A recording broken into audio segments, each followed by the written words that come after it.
ओम नमः शिवाय। शिव पुराण महात्म्य अध्याय 17वां प्रणव का महात्म्य एवं शिवलोक के वैभव का वर्णन। ऋषि बोले, महामुनि, आप हमें प्रणव मंत्र का महात्म्य तथा शिव की भक्ति पूजा का विधान सुनाइए। सूत जी ने कहा, महर्षियों, आप लोग तपस्या के धनी हैं तथा आपने मनुष्य की भलाई के लिए बहुत ही सुंदर प्रश्न किया है।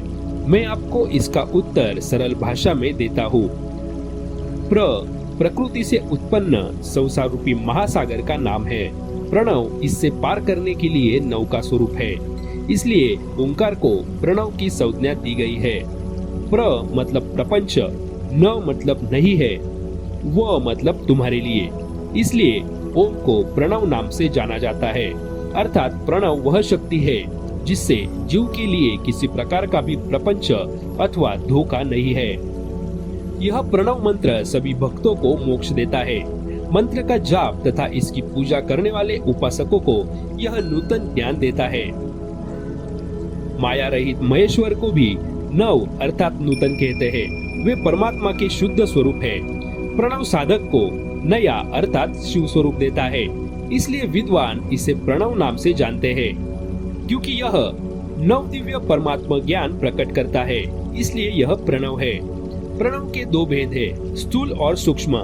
ओम सूक्ष्म प्रणव व नमः शिवाय यह पंचाक्षर मंत्र स्थूल प्रणव है। जीवन मुक्त पुरुष के लिए सूक्ष्म प्रणव के जाप का विधान है, क्योंकि यह सभी साधनों का सार है। देह का विलय होने तक सूक्ष्म प्रणव मंत्र का जाप अर्थभूत परमात्मा तत्व का अनुसंधान करता है। शरीर नष्ट होने पर ब्रह्म स्वरूप शिव को प्राप्त करता है। इस मंत्र का 36 करोड़ बार जाप करने से मनुष्य योगी हो जाता है। यह अकार, उकार, मकार, बिंदु और नाद सहित अर्थात अ, उ, म 3 दीर्घ अक्षरों और मात्राओं सहित प्रणव होता है, जो योगियों के हृदय में निवास करता है। यही सब पापों का नाश करने वाला है। अ शिव है, उ शक्ति और मकार इनकी एकता है। पृथ्वी, जल, तेज, वायु और आकाश 5 भूत तथा शब्द, स्पर्श आदि 5 विषय, कुल मिलाकर 10 वस्तुएं मनुष्यों की कामना के विषय है। इनकी आशा मन में लेकर जो कर्मों का अनुष्ठान करते हैं वे प्रवृत्ति मार्गी कहलाते हैं, तथा जो निष्काम भाव से शास्त्रों के अनुसार कर्मों का अनुष्ठान करते हैं वे निवृत्त मार्गी है। वेद के आरंभ में तथा दोनों समय की संध्या वंदना के समय सबसे पहले उकार का प्रयोग करना चाहिए। प्रणव के 9 करोड़ जाप करने से पुरुष शुद्ध हो जाता है। फिर 9 करोड़ जाप से पृथ्वी की, फिर इनके ही जाप से तेज की, फिर 9 करोड़ जाप से वायु की, फिर 9 करोड़ जाप से गंध की सिद्धि होती है। ब्राह्मण सहस्त्र ओंकार मंत्रों का रोजाना जाप करने से प्रबुद्ध व शुद्ध योगी हो जाता है। फिर जितेंद्रिय होकर 5 करोड़ का जाप करता है तथा शिवलोक को प्राप्त होता है। क्रिया, तप और जाप के योग से शिव योगी 3 प्रकार के होते हैं। धन और वैभव से पूजा सामग्री एकत्र कर अंगों से नमस्कार आदि करते हुए इष्ट देव की प्राप्ति के लिए जो पूजा में लगा रहता है वह क्रिया योगी कहलाता है। पूजा में संलग्न रहकर जो परिमिति भोजन करता है एवं बाह्य इंद्रियों को जीतकर वश में करता है उसे तपोयोगी कहते हैं। सभी सद्गुणों से युक्त होकर सदा शुद्ध भाव से समस्त कार्य कर शांत हृदय से निरंतर जो जाप करता है वह जप योगी कहलाता है। जो मनुष्य 16 उपचारों से शिव योगी महात्माओं की पूजा करता है वह शुद्ध होकर मुक्ति को प्राप्त करता है। ऋषियों, अब मैं तुमसे जप योग का वर्णन करता हूँ। सर्वप्रथम मनुष्य को अपने मन को शुद्ध कर पंचाक्षर मंत्र नमः शिवाय का जाप करना चाहिए। यह मंत्र संपूर्ण सिद्धियां प्रदान करता है। इस पंचाक्षर मंत्र के आरंभ में ओम का जाप करना चाहिए। गुरु के मुख से पंचाक्षर मंत्र का उपदेश पाकर कृष्ण पक्ष प्रतिपदा से लेकर चतुर्दशी तक साधक को रोज एक बार परिमित भोजन करे, मौन रहे, इंद्रियों को वश में रखे, माता पिता की सेवा करे, नियम से 1 सहस्त्र पंचाक्षर मंत्र का जाप करे, तभी उसका उपयोग शुद्ध होता है। भगवान शिव का निरंतर चिंतन करते हुए पंचाक्षर मंत्र का 5 लाख जाप करे। जप काल में शिव जी के कल्याणमय स्वरूप का ध्यान करें। ऐसा ध्यान करें कि भगवान शिव कमल के आसन पर विराजमान है। उनका मस्तक गंगा जी और चंद्रमा की कला से सुशोभित है। उनकी बाई ओर भगवती उमा विराजमान है।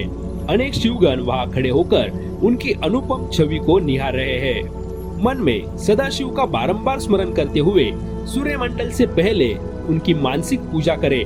पूर्व की ओर मुख करके पंचाक्षर मंत्र का जाप करें। उन दिनों साधक शुद्ध कर्म करे तथा अशुद्ध कर्मों से बचा रहे।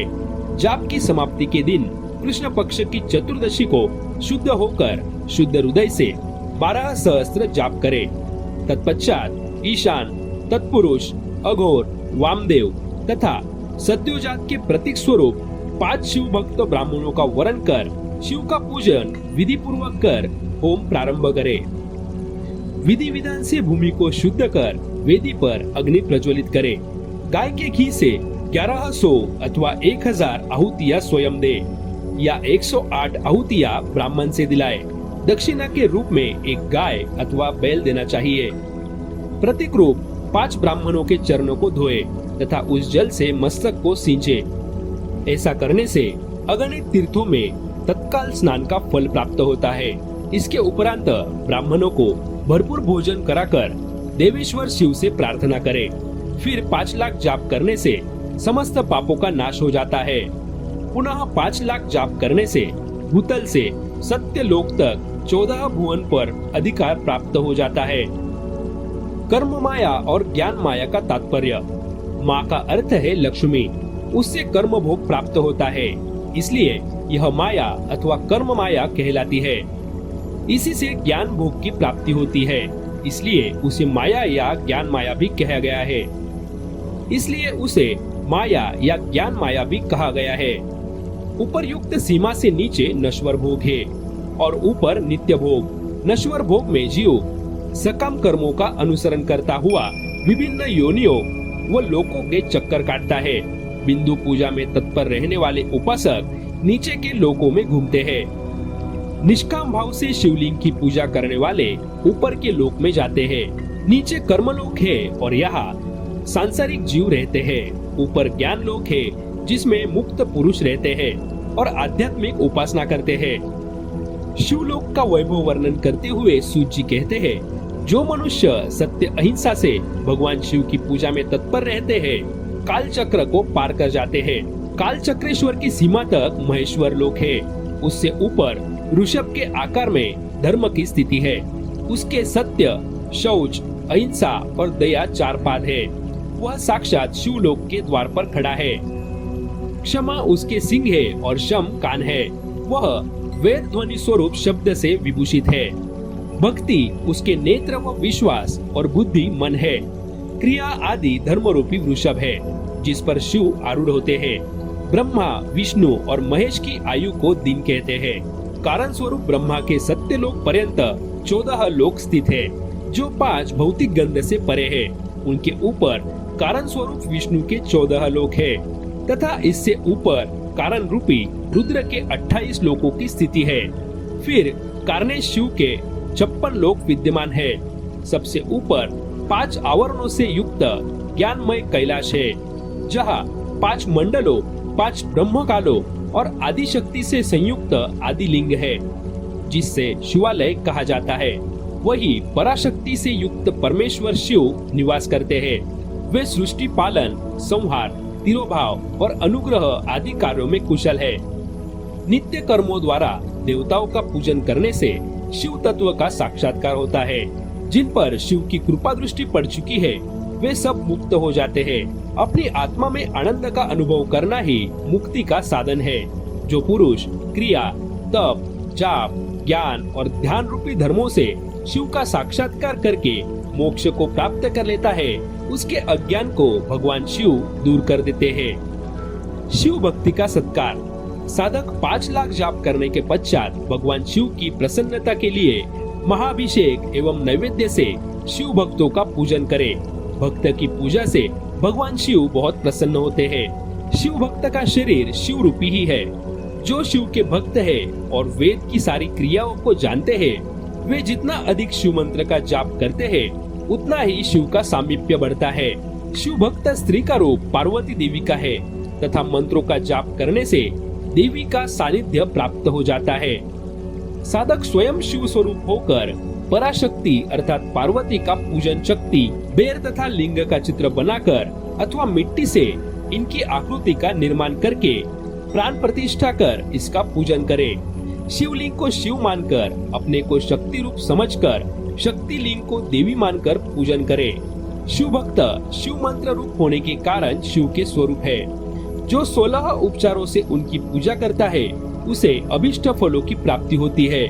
उपासना के उपरांत शिव भक्त की सेवा से विज्ञानों पर शिव जी प्रसन्न होते हैं। 5, 10 या 100 सपत्नीक शिव भक्तों को बुलाकर आदर पूर्वक भोजन कराए। शिव भावना रखते हुए निष्कपट पूजा करने से भूतल पर फिर जन्म नहीं होता।